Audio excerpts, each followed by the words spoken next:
Any kind of celebration last night? Not a lot, but as after every game we go with a few people, drink a glass of wine, and then we go home because it was quite late already when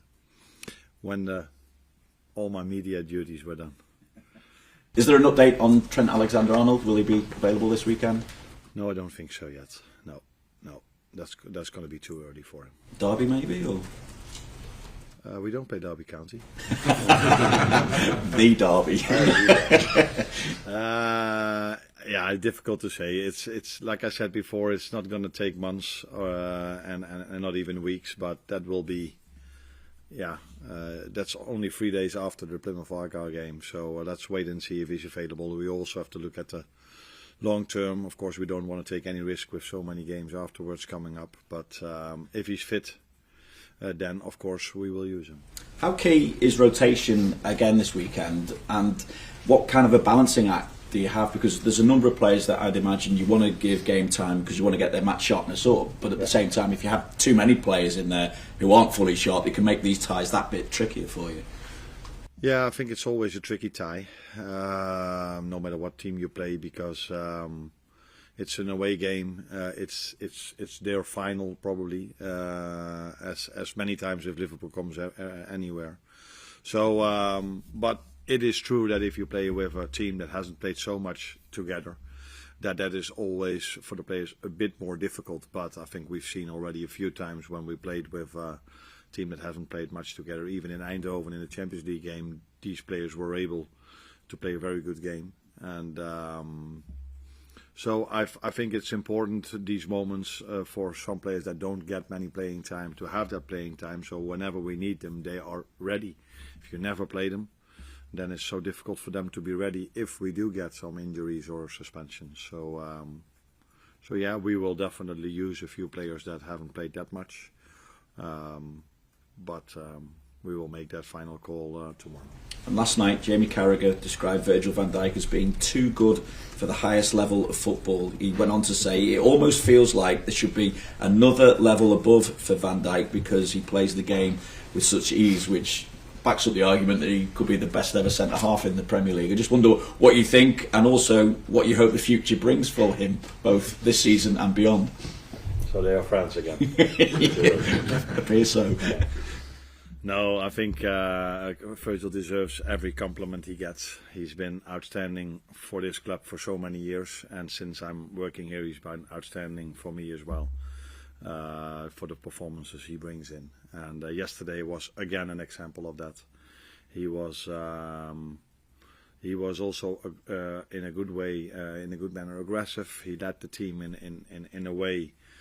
With the ball, we all know what he can do, but also without the ball, he was sharp and ready. And it was not a coincidence that it took 80 minutes before they had their first shot on target. So Virgil, like many others, has a great season. Has a good season, but he wants, just like all the others, to make it a great season, and therefore we have to play still many games. And what do you hope the future brings for him? How do you say this? A good health, yeah, for him and his family. That's the first thing I wish him, and I hope I can enjoy working with him for a long time. But that I don't think is a surprise for you. Not at all. Thank you. Cheers. Conor Bradley showed last night again what an attacking threat he can be, getting that assist for the third goal, and the runs he makes for a right back, quite unusual for a right back, often through the centre, really high up. How do you make sure that there are no gaps left defensively when he's making so many runs like that? First of all, not lose the ball. That's the smartest thing you can do. And the good thing is that the players that have the ball, and he has to understand when he has to make that run. And this was, when it led to the 3-0, a very good choice because Maka had the ball. And he had the ball quite open, so he was not under any threat. And if Maka has the ball, I would make a run as a teammate as well, because it's a fair chance that he will find you in the perfect moment, in the perfect pass, with the perfect pass. So first of all, it's about the timing. When do you make these runs? If the ball is under threat, then maybe it's not a smart moment, but if the ball is completely open and we can change sides, it's a perfect moment for him to start his run. And of course, we also always have Ibu and Virgil and the other fullback behind the ball, including Ryan. So if for whatever reason we do lose the ball over there, it's not like there are no defenders left anymore.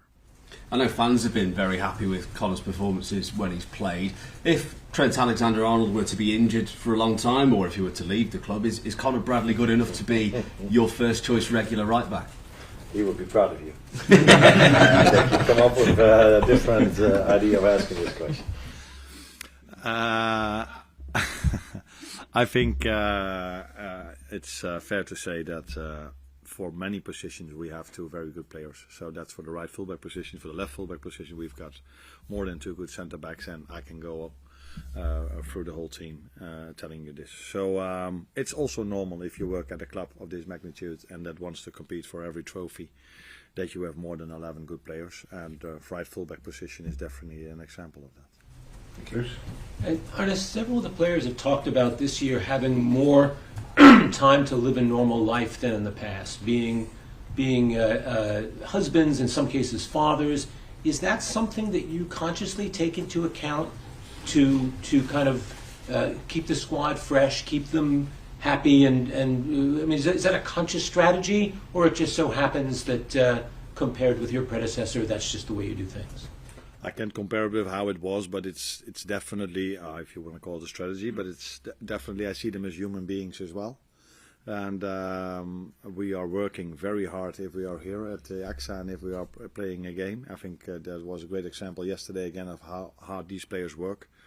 But if you want to just keep on going for such a long season because they never have a week or 2 weeks off, then I think at certain moments they have to be at home as well and being a father or a husband as well.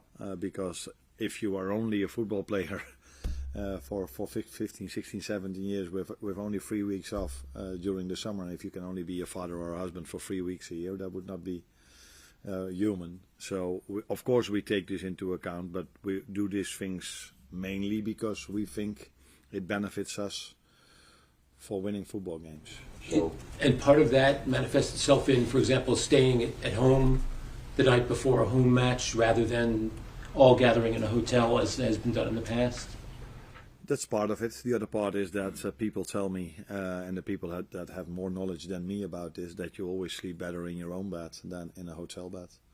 So, and sleep is a very important part of getting the best possible performance. So it's not only the argument you just gave for them to be at home with their families, but it's definitely also that they are better prepared for a game, in the opinion of people that tell me this. And I have no reason not to believe them, because if you use common sense, I think everybody can understand that you sleep better in your own bed than in a hotel bed. So if it's not necessary, we indeed sleep at home. Hi, Arne. Liverpool were in contention for all trophies last season before their form dropped off. Are the team better placed to go for all four this season?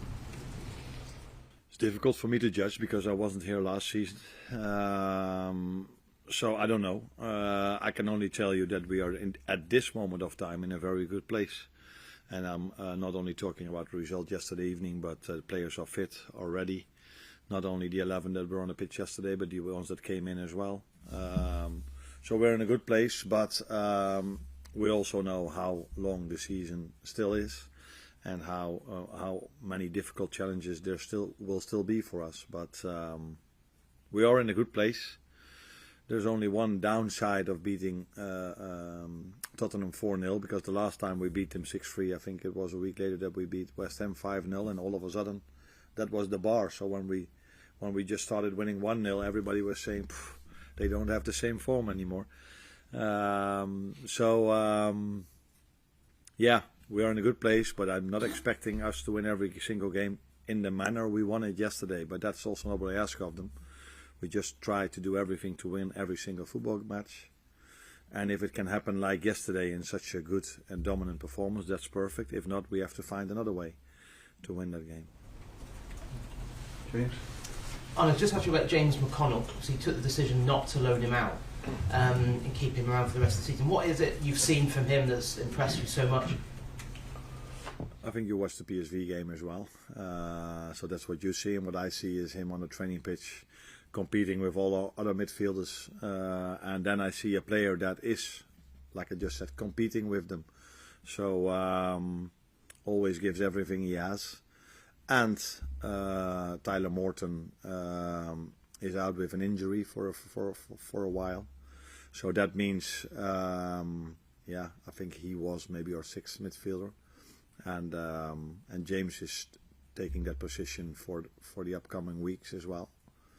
So it's a combination of both. It's him doing really well, and the injury of Tyler Morton. What's Tyler done?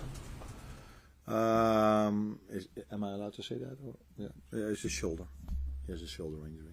How long do you think he'll be out for? For 4 weeks, or maybe even longer. Yeah. I just checked on Alisson. Is Alisson? Well, I don't know what the issue was yesterday. You say he was just rested, or is the difference? Yeah, I think I said before the game that we almost every time we've played the second goalkeeper in the League Cup. So at Brighton it was Feet, because at that moment of time Queef was the number one, because Alisson was injured at that moment. There was only one exception, and that was Tottenham away, where Alisson came back from an injury, and I thought and felt he needed some extra playing time, because if you come back from an injury, you see this with many players, they sometimes need a bit of time to be at their best again. They're still good, but for them to be at their best again. And then 3 days later we played the Accrington Stanley game, and then 3 days later we played Forest, and with him being just back from an injury, for me it felt better for him to play and then have a week rest and then have Nottingham Forest. So that was more with the idea of being best possible prepared for the league. And yesterday was a League Cup game, so that meant Queef was on goal, and he absolutely deserved to be on goal for everything he did this season until now. So you leave it so close to the fans to decide they'll play the final?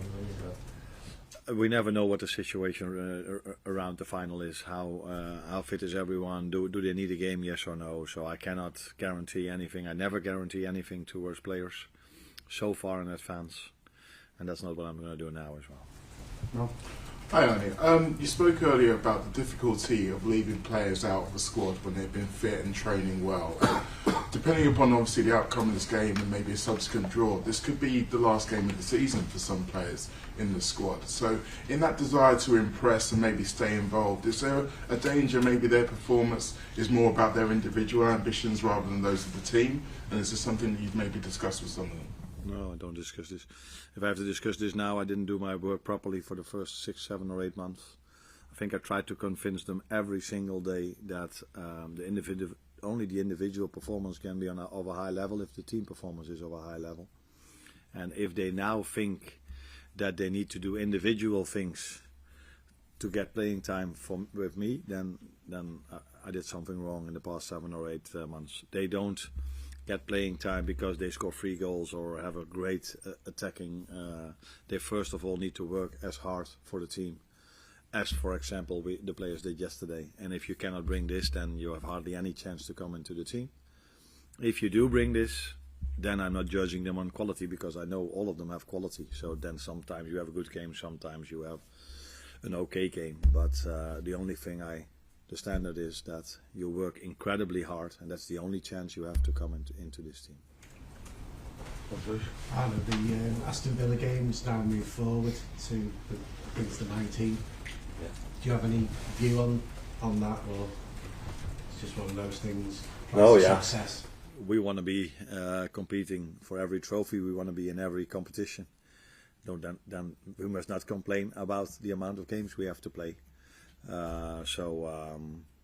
I don't see an advantage or a disadvantage. So we play probably Sunday, Wednesday, Sunday or something like this, and Aston Villa will probably do the same. So it is what it is. I said before, 2 or 3 days ago, maybe that's the last time I have to talk about this, that if you are a club that has to play so many games, even clubs that don't have to play so many games have 22, 23 players.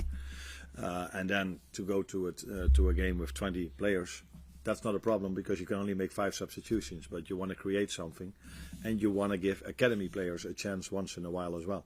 And if you can only bring 20 players, that is the biggest problem for the academy players. If I would have had 23 players yesterday, then James McConnell and maybe Rio or Trey were in the squad, and it was an ideal moment for them to get a bit of playing time yesterday.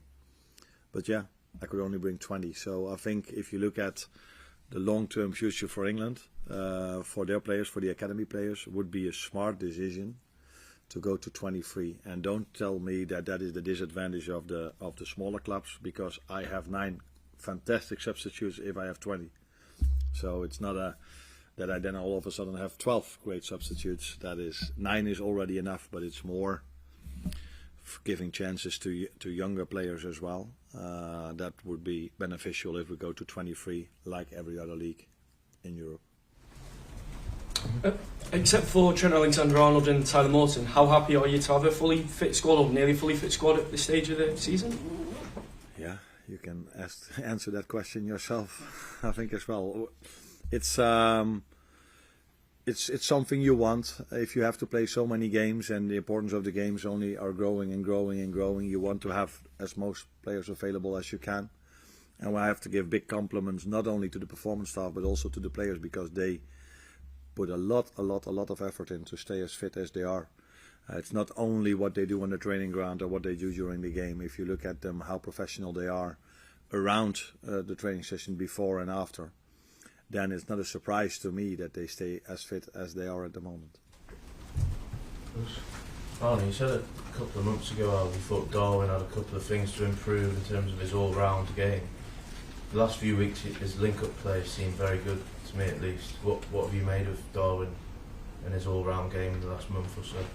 Yeah, better indeed. I think in general we use the number 9 better and better than we maybe did in the beginning of the season. So that is the positive thing of playing more games, training more together, have more meetings together, that you can highlight that a bit more as well. I think in the beginning of the season we were quite dependent on our wingers, but I see that we are starting to use our 9 more and more in situations that we have to use him. And as a result of that, these players come in promising positions and they have just as much quality as our wingers. So if you put Jota in a promising position, or if Lucio plays there, or Darwin, they will give you what we're all hoping for, and that's goal and assists.